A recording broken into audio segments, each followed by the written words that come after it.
نشي توکو دغه روغ د 31 کلن محمد وسیم نومیږي. د قرآن حافظ دی او د انګلیسي په شمول په څو نورو ژبو هم پوهیږي.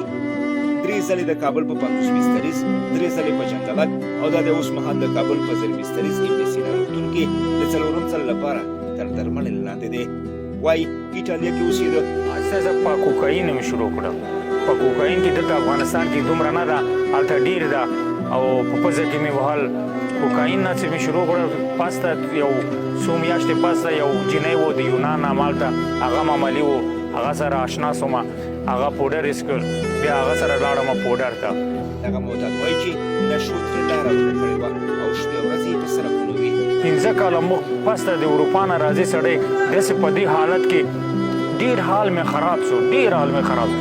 خو په غیرت باندې داسې راغلم، 23 ورځ کې ما پرېښودو، کار پسې وشوم.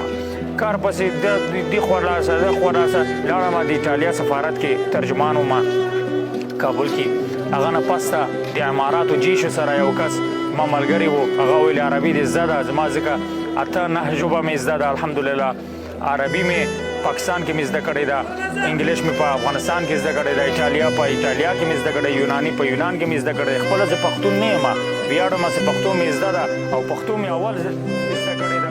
قاري وسیم وایي چې تر روغېدو وروسته یې دندې پیل کړې. دا چې ښه امکانات یې لرل، واده یې هم وکړ.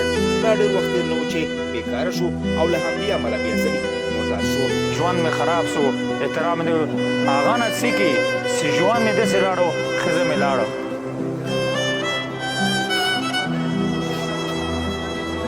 واده وشو یو هغه لورې درلود 3 کاله کېږي، 4 کاله. سپینې د کابل کې اوسېږي، د هغه د خپل پلار کې اوسېږي.